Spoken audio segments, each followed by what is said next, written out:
에스라 3장 8절부터 13절 교독으로 읽고 마지막 절은 합독하도록 하겠습니다. 예루살렘에 있는 하나님의 성전에 이른 지 2년 둘째 달에 스알디엘의 아들 스룹바벨과 요사닥의 아들 예수아와 다른 형제 제사장들과 레위 사람들과 무릇 사로잡혔다가 예루살렘에 돌아온 자들이 공사를 시작하고 20세 이상의 레위 사람들을 세워 여호와의 성전 공사를 감독하게 하매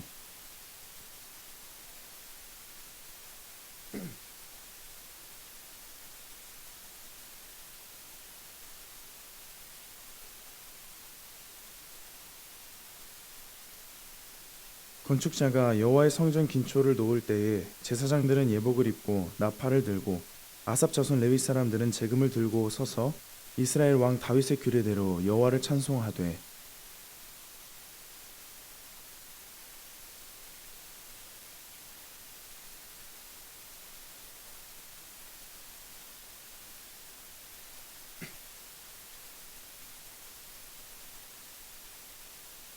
제사장들과 레위 사람들과 나이 많은 족장들은 첫 성전을 보았으므로 이제 이 성전의 기초가 놓임을 보고 대성통곡하였으나 여러 사람은 기쁨으로 크게 함성을 지르니 백성이 크게 외치는 소리가 멀리 들림으로 즐거이 부르는 소리와 통곡하는 소리를 백성들이 분간하지 못하였더라. 아멘. 오늘은 주는 지극히 선하심으로 라는 제목으로 말씀을 나누도록 하겠습니다. 오늘 우리가 만난 본문의 소제목을 보게 되시면 성전 건축을 시작하다로 되어 있습니다. 첫 번째 성전, 솔로몬 성전이 파괴되었으니 다시 짓는 것입니다. 남유다 수도 예루살렘은 바벨론이라고 하는 제국에 함락이 됩니다. 바로 그때 첫 번째 성전이었던 솔로몬 성전도 파괴되거든요. 그런데 유대인들에게는 성전은 매우 중요한 곳이었습니다. 성전은 하나님의 임재를 상징하는 곳으로서 성전을 보면서 하나님이 우리와 함께 하신다는 것을 이 유대인들은 생각하고는 했습니다. 성전을 볼 때마다 참 든든했겠죠. 그런데 이 성전이 몰락하게 된 것입니다. 왕들과 백성들은 계속해서 악을 행하였고 성전을 두고도 하나님의 계심을 두고도 우상을 숭배하는 일을 벌이게 됩니다. 그래서 하나님은 하나님의 선지자들을 통해서 예언을 하시는데요. 바로 심판이 있을 것과 속히 돌아올 것을 말씀하십니다. 선지자들을 통해서 제사의 예물이 중요한 것이 아니라 하나님을 사랑하는 마음과 선을 행하는 것이 중요하다고 여러 차례 말씀하셨지만 듣지 않았습니다. 예루살렘의 몰락과 멸망에 대해서도 수차례 예고하시지만 이 역시 듣지 않았습니다. 결국에 바벨론이라는 강제국의 예루살렘, 성전이 있는 그 영광의 땅이 몰락하게 된 것입니다. 상상할 수 없는 일이 벌어졌습니다. 하나님의 인재를 상징하는 성전을 잃고 삶의 터전을 잃게 된 것입니다. 또한 많은 사람이 바벨론으로 끌려가게 됩니다. 이런 절망적인 상황 속에서 백성들은 하나님이 우리를 떠났다고 여겼을 것입니다. 그러나 하나님은 이번에도 자신의 백성을 그냥 두지 않으시고 회복하고자 하시는데요. 바벨론의 포로로 잡혀간 지 약 50년 후에 이 바벨론이라는 나라는 페르시아에게 정복이 되고 맙니다. 이 페르시아가 성경에는 바사라고 되어 있는데요. 이 바사왕 고레스가 각자의 종교와 문화를 인정하는 아주 관대한 종교 정책을 펼치게 됩니다. 그래서 이때 고레스는 유대인들을 고향으로 다시 돌려보내게 되는데요. 다시 예루살렘에 가서 하나님을 섬기게끔 하고 또 무너진 성전도 재건할 수 있도록 허락하게 된 것입니다. 이 내용이 에스라 1장 2절과 3절에 나오는데 우리 같이 살펴보겠습니다. 에스라 1장 2절과 3절인데요.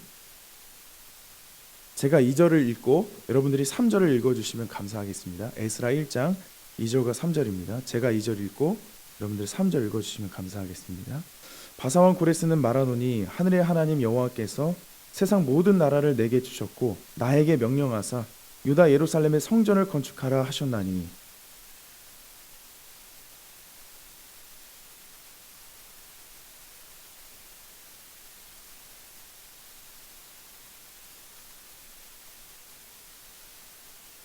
바사왕 고레스가 이렇게 지금 얘기하고 있는 것입니다.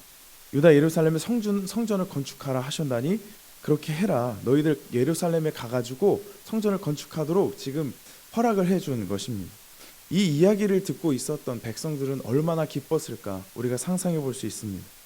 다시 고향에 돌아가서 성전을 재건하고 예배를 드릴 수 있게 된 것입니다. 물론 그 길은 험난하고 고통스럽습니다. 무너진 삶의 터전을 다시 세운다는 것 자체가 말처럼 쉬운 일은 아닐 것입니다. 이미 강대국에서 살고 적응한 뒤였습니다. 그럼에도 불구하고 하나님이 주신 땅, 하나님이 약속하셨던 그 땅에 다시 돌아가서 성전을 짓고 예배한다는 그 사실은 이들에게 아주 큰 기쁨이었을 것입니다. 이후에 에스라 2장에 보시면은 귀향자들의 명단이 쭉 하고 나열되어 있습니다. 이 1차 귀향 그룹의 리더는 유다 왕위의 계승자였던 수룹바벨과 대제사장 예수아였습니다. 그리고 3장 1절을 눈으로 보시게 되면은 그 이후로부터 이들은 돌아오자마자 이 1차 귀향민들이 예루살렘 땅으로 돌아오자마자 가장 먼저 하나님의 제단을 쌓고 모세 율법대로 번제를 지키면서 절기를 지키게 됩니다. 그러니까 이 말은 돌아오자마자 하나님을 예배하고 하나님을 기억하는 일을 했다는 것입니다. 동시에 이렇게 하나님을 기억함과 동시에 성전 재건을 준비하게 되는데요. 건축자들을 모집하고 성전에 들어갈 건축물들을 구입하게 됩니다.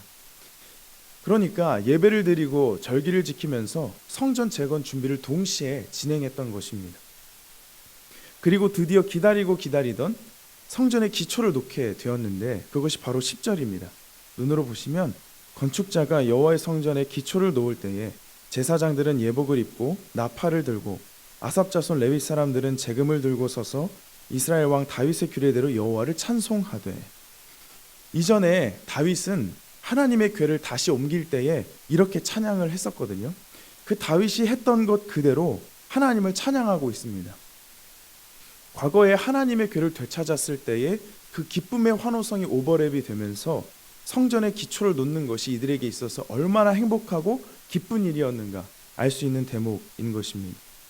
그리고 11절을 눈으로 보시면 이 11절을 보실 때에는 고통의 시간을 지나서 다시 성전을 재건하게 되는 이들의 심정을 상상하면서 읽어보면 더 좋겠는데, 찬양으로 화답하며 여호와께 감사하여 이르되 주는 지극히 선하심으로 그의 인자하심이 이스라엘에게 영원하시도다 하니 모든 백성의 여호와의 성전의 기초가 놓임을 보고 여호와를 찬송하며 큰 소리로 즐거이 부르며. 10절에서는 제사장들과 레위 사람들이 먼저 찬양을 선창을 하게 되었습니다. 그리고 나서 11절에는 이에 대한 회중들의 화답 찬양인데요, 찬양으로 화답하며 여호와께 감사하고 있습니다. 여기서 이 감사라는 단어가 나오잖아요, 11절에. 근데 이 감사라는 단어는 그저 감사의 의미만 있는 것이 아닙니다. 자복, 인정, 고백이라는 의미도 함께 있는 감사이거든요. 즉 그냥 감사한 것이 아니라 자신의 악함들, 자신들의 악함을 인정하고 고백하는 감사입니다. 하나님을 배신하고 하나님께 불순종하였던 자신들의 악함을 자복하면서 감사하는 마음이 바로 이 감사입니다. 나의 악함에도 불구하고 신실하게 건져주시는 그 하나님, 포기하지 않으시는 그 하나님께 대한 송구스러운 마음이 섞인 감사가 바로 11절의 감사입니다. 마냥 기뻐하는 것이 아니고 죄송스러운 감사이겠죠. 이런 감사의 마음으로 지금 이렇게 고백하고 있는 것입니다. 주는 지극히 선하심으로 그의 인자하심이 이스라엘에게 영원하시도다. 저는 이 부분을 읽으면서 백성들의 마음이 느껴졌습니다. 주는 지극히 선하시다. 주는 지극히 선하시다. 나는 악하지만 주는 지극히 선하셔서 나를 붙잡아 주셨다. 우리를 이 땅에 다시 인도해 주셨다. 라는 고백인 것입니다. 하나님의 백성들은 이번에도 역시 하나님의 지극히 선하심을 깨닫게 된 것입니다. 예루살렘이 멸망하고 성전이 파괴된 채로 10수년을 보냈습니다. 바벨론의 포로가 되어서 온전히 예배할 수도 없었습니다. 희망이 보이지 않는 바로 그 상황에서 하나님이 선하게 일하신 것입니다. 하나님이 나를 포기한 것만 같은 바로 그때도 하나님은 포기하지 않으시고 선하게 주님의 일을 하셨다는 것을 이 이스라엘 백성들이 땅에 돌아와서 느끼게 된 것입니다. 이들은 선하심뿐만이 아니라 지금 하나님의 인자하심을 동시에 노래하고 있습니다. 이 인자하심에 해당하는 인자는 아침이라서 좀 조심스럽지만 헤세드라는 단어입니다. 이 단어를 많이 들어보셨을 것 같아서 말씀드리는데요. 이 헤세드라는 단어에는 인자의 뜻만 있는 것이 아닙니다. 은총, 선행, 자비, 사랑, 친절 등의 뜻이 함께 있습니다. 그 중에서도 제 마음을 울렸던 것은 바로 이 부분인데, 이 헤세드라는 말이, 이 인자심이라는 말이 하나님과 백성 사이의 언약의 관계에서 쓰였을 때가 있습니다. 하나님과 백성 사이의 언약의 관계에서 이 말씀이, 이 인자하심이 쓰였을 때는 백성들의 불성실함에도 불구하고 그 백성을 포기하지 않고 끝까지 책임지시는 하나님의 한결같으심을 드러내곤 합니다. 언약이나 약속의 기본 속성이 무엇인가요? 서로를 지킬 때, 서로가 그 약속을 지킬 때 유지되는 것입니다. 그런데 하나님은 그의 백성이 약속을 어겼을지라도, 언약의 의무를 다하지 않았을지라도 백성을 포기하지 않으신다는 것입니다. 백성은 약속을 어겼더라도 하나님은 오히려 더 신실하게, 더 한결같이 자신의 의무를 다하신 것, 그 모습을 보면서 인자하다라고 고백했던 것입니다. 따라서 백성들은 지금 범죄한 자신들을 포기하지 않으신 하나님을 아주 뜨거운 마음으로 노래하고 있는 것입니다. 그리고 이렇게 고백합니다. 그의 인자하심이 이스라엘에게 영원하시도다. 영원하시도다. 백성들은 참으로 감격하면서 이 고백을 하나님께 올려드렸을 것입니다. 주는 지극히 선하심으로 그의 인자하심이 이스라엘에게 영원하시도다. 자신들을 포기하지 않으신 그 하나님께 이 고백을 외치고 또 외쳤을지도 모르겠습니다. 모든 백성은 성전의 기초가 놓임을 보고 큰 소리로 이렇게 즐거이 외쳤습니다. 이 모습을 보면서 이런 생각을 하게 되었습니다. 하나님의 크신 사랑 앞에 인간은 한량없이 작아지는구나. 하나님의 사랑 앞에 우리는 감격하지 않을 수 없겠구나. 그분의 사랑의 빛 안에서 나의 더러움이 극명히 드러나게 되는 법입니다. 그분의 사랑 앞에서 참 회개가 일어나는 것입니다. 하나님의 사랑을 깊이 경험한 자는 그 깊이 경험할수록 하나님께 돌아서게 됩니다. 지금 이 고백을 하고 있는 백성들이 그렇습니다. 받을 수 없는 사랑을 경험했습니다. 하나님을 떠나 살았지만 하나님은 우리를 떠나지 않으셨다. 그것을 경험하자 그 하나님의 놀라운 사랑을 찬양하면서 그 앞에 엎드립니다. 백성들의 반응이 이어서 12절에 나오는데요. 이 12절도 함께 읽어보면 좋겠습니다. 3장 12절입니다. 시작. 제사장들과 레위 사람들과 나이 많은 족장들은 첫 성전을 보았으므로 이제 이 성전의 기초가 놓임을 보고 대성통곡하였으나 여러 사람은 기쁨으로 크게 함성을 지르니. 여기서 말하는 첫 성전은 솔로몬 성전을 의미합니다. 이 솔로몬 성전을 보고 그 안에서 예배했던 제사장들, 레위인들, 나이 많은 족장들이 여전히 살아 있었던 것입니다. 그래서 이 살아 있었던 사람들은 무너진 성전을 보았을 때 아마도 통탄했을 것입니다. 하나님 앞에 본인들의 모습에 대해서 부끄럽고 죄송했을 것입니다. 그런데 오늘 다시 새로운 성전의 기초가 놓임을 보게 된 것입니다. 이들은 대성통곡을 합니다. 자신들의 악함에도 불구하고 지극히 선하신 주님의 은혜로 새로운 성전의 기초를 놓게 되었기 때문에 감격하지 않을 수 없는 것입니다.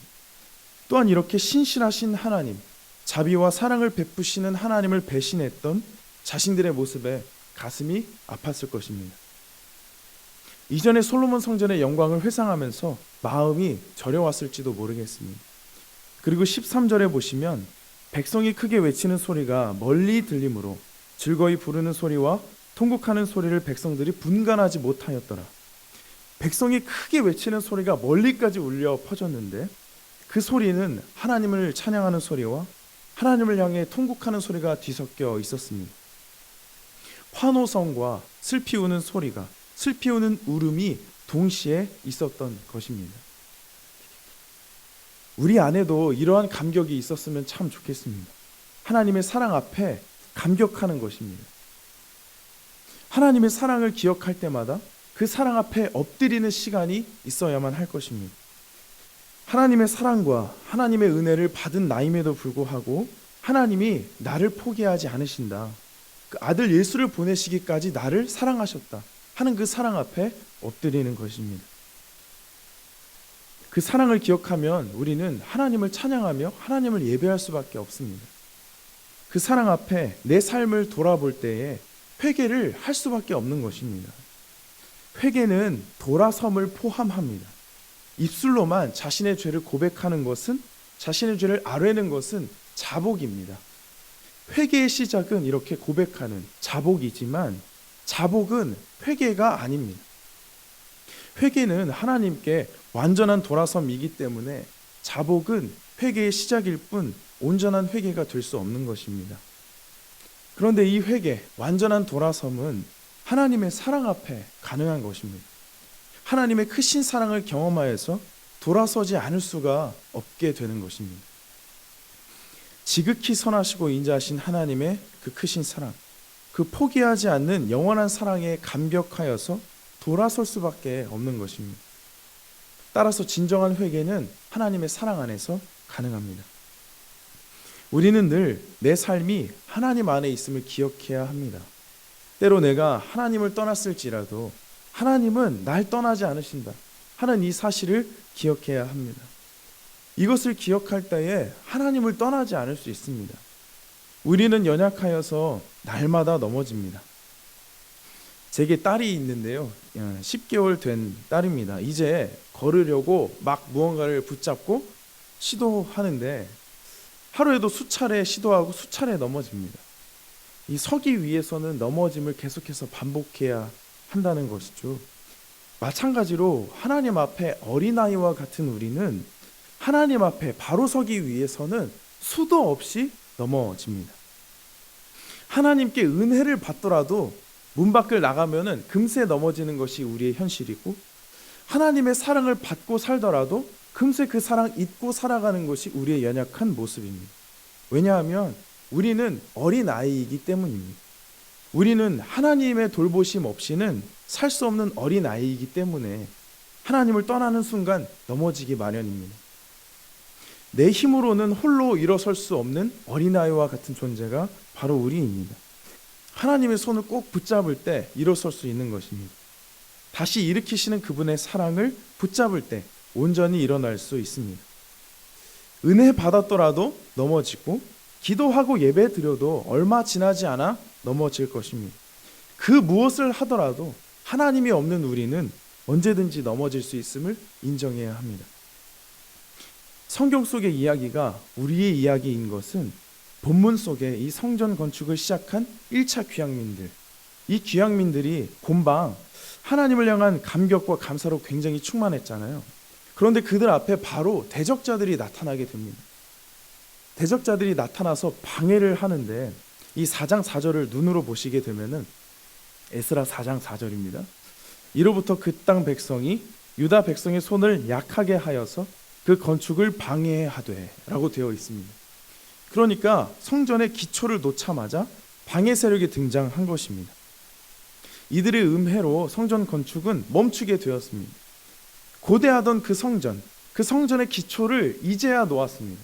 반 정도 지은 것도 아니고 기초를 놓았을 뿐이었습니다. 그런데 곧장 방해 세력의 음해로 성전 건축에 차질이 생기게 된 것입니다. 우리 신앙생활의 여정이 이와 비슷하다라는 생각이 들었습니다. 하나님의 선하심과 인자하심에 감동하고 은혜 받아서 하나님께 돌아섰다고 결단하며 고백했습니다. 하나님 안에 살아가고자 애쓰려고 마음을 아주 굳건히 잡았습니다. 그런데 거기서 끝나지가 않는 것입니다. 하나님께 결단하며 감사하는 그 순간이 있더라도 고난과 역경 그리고 어려움이 늘 존재한다는 것입니다. 내부로부터 오는 고난, 그리고 외부로부터 오는 고난이 있습니다. 내 연약함이라는 내부의 고난이 늘 있고요, 상황이나 환경이 주는 외부의 고난이 있습니다. 선하심과 인자하심을 경험하자마자 고난이 찾아온다는 것입니다. 이것을 기억해야 합니다. 신앙의 여정은 오르막과 내리막의 연속 안에 있습니다. 그렇다면 제 질문은 이것이었습니다. 오늘을 살아가는 우리는 어떤 태도를 가져야 하는가? 오르막과 내리막의 그 연속 사이에서 우리는 어떻게 조금이라도 더 신앙의 상향 곡선을 그리면서 살 수 있을까? 오늘 본문을 마주한 제 고민이었습니다. 성경에서 그 답을 찾게 되었는데요. 방해받은 성전 건축은 결국 다시 시작이 됩니다. 그런데 그 시작이 참으로 놀랍습니다. 그 시작은 다름 아닌 선지자들이 전한 하나님의 말씀으로부터 시작하게 됩니다. 5장 1절 우리 찾아서 함께 읽어보면 좋겠는데, 에스라 5장 1절입니다. 함께 읽어보겠습니다. 시작. 선지자들 곧 선지자 학개와 이도의 손자 스가랴가 이스라엘의 하나님의 이름으로 유다와 예루살렘에 거주하는 유다 사람들에게 예언하였더니. 선지자 두 사람이 등장했습니다. 학개와 스가랴입니다. 이 사람들이 하나님의 말씀을 받아서 예언을 했습니다. 그리고 이 예언을 들었던 1차 귀향민들의 리더 스룹바벨과 예수아가 다시 일어나게 되는데요. 2절을 눈으로 보시면 스룹바벨과 예수아가 일어나 예루살렘에 있던 하나님의 성전을 다시 건축하기 시작하며 하나님의 선지자들이 함께 있어 그들을 돕더니라고 증언합니다. 학개와 스가랴 선지자가 말씀했고, 그 말씀을 들은 스룹바벨과 예수아가 일어나서 하나님의 성전을 다시 건축하기 시작했다고 전합니다. 하나님의 말씀으로 다시 일어난 것입니다. 그러면 도대체 하나님의 말씀이 어떤 내용이었기에 이들은 일어나서 건축하기를 시작했을까? 도대체 어떤 말씀을 들었기에 절망했던 이 사람들이 다시 일어나서 성전 건축을 하기 시작했을까? 이것은 화면을 준비했는데 학개서 1장 보여주시면은, 그때 여호와의 사자 학개가 여호와의 위임을 받아 백성에게 말하여 이르되 여호와가 말하노니 내가 너희와 함께 하노라 하니라. 지금 학개 선지자가 이 리더들과 백성들 1차 귀향민들에게 이렇게 전하고 있는 것입니다. 여호와의 위임을 받아 백성에게 말하여 이르되 여호와가 말하노니 내가 너희와 함께 하노라. 내가 너희와 함께 하노라. 이 한마디입니다. 이 한마디에 다시 일어나서 성전 건축을 다시 시작하게 됩니다. 그리고 하나 더 넘겨주시면 14절인데요. 여호와께서 스알디의 아들 유다 총독 스룹바벨의 마음과 여호사닥의 아들 대제사장 여호수아의 마음과 남은 모든 백성의 마음을 감동시키심에 그들이 와서 만군의 여호와 그들의 하나님의 전 공사를 하였으니. 또 하나 보니까 내가 너희와 함께 하겠다 하신 그 하나님께서 직접 이 사람들의 마음에 감동을 주신 것입니다. 이 사람들의 마음을 움직이신 것입니다. 성전의 기초를 놓아서 감격했지만 이내 바로 방해를 경험했고 다시 절망과 암울함에 빠져 있었습니다. 그런 그들에게 다시 하나님이 찾아가셔서 내가 너희와 함께 하겠다 약속하시고 또한 그들의 마음을 감동시키셨습니다. 그러니 다시 일어나게 된 것도 역시나 하나님으로부터 시작된 것입니다. 내가 너희와 함께 하노라. 이 한마디가 무척 소중합니다. 하나님은 내 절망 속에서도 함께 하십니다. 아픔과 고민하는 그 순간에도 우리 하나님이 함께 하시는 겁니다. 그리고 우리를 감동시키시는데요. 결국에 다시 하나님이 하시는 겁니다. 학개 1장 14절에 감동이라는 말이 나왔습니다. 이 감동이라는 단어의 뜻에는 잠을 깨다, 일어나다, 들어 올리다 라는 뜻이 있습니다. 잠잤던 마음이 하나님으로 인하여서 다시 깨어나게 된 것입니다. 절망 가운데 엎어졌던 마음이 하나님의 감동하심으로 다시 일어나게 된 것이고, 어두웠던 삶이 주님의 빛 안에서 다시 들어올림을 경험하게 된 것입니다. 그렇습니다. 하나님은 일으키시는 분, 들어 올리시는 분이십니다. 우리 삶을 결국에 다시 일으키시는 분은 하나님이십니다. 우리 삶을 하나님께로 들어 올리시는 분은 내 힘과 내 능력과 내 의지가 아니라 하나님이심을 기억해야만 합니다. 하나님이 친히 우리에게 다가오셔서 우리의 삶을 다시 일으켜 주시는 것입니다. 그래서 우리는 넘어져도 다시 일어날 수 있습니다. 내 힘과 능력으로는 도저히 일어날 수 없는 어린아이와 같은 우리이지만 나를 포기하지 않으시는 그 하나님으로 일어날 수 있는 것입니다. 나에게 말씀하시는 하나님, 지극히 선하시고 인자하신 그 하나님이 나와 영원히 함께 하시기 때문에 우리는 영원히 일어날 수 있게 된 것입니다. 내가 너희와 함께 하노라 라는 이 말씀이 우리 삶을 일으키시기를 소망합니다. 내가 너희와 함께 하노라 하는 이 말씀이 우리의 마음에 다시 깊이 새겨지기를 소망합니다. 그래서 이 말씀 앞에 우리의 마음과 삶이 다시 깨어나기를 축복하고 또한 소망합니다. 이 세상 그 무엇도 우리의 마음을 온전히 깨울 수 없습니다. 이 세상 그 무엇도 우리를 온전히 일으키지 못합니다. 살아계신 하나님, 그분이 우리를 온전히 세웁니다.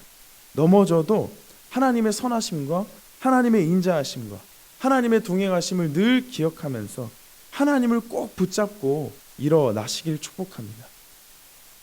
우리의 불순종과 죄악에도 하나님은 우리를 버리지 않으십니다. 우리가 죄인 되었을 때 먼저 우리를 찾아오신 분, 우리 하나님이십니다.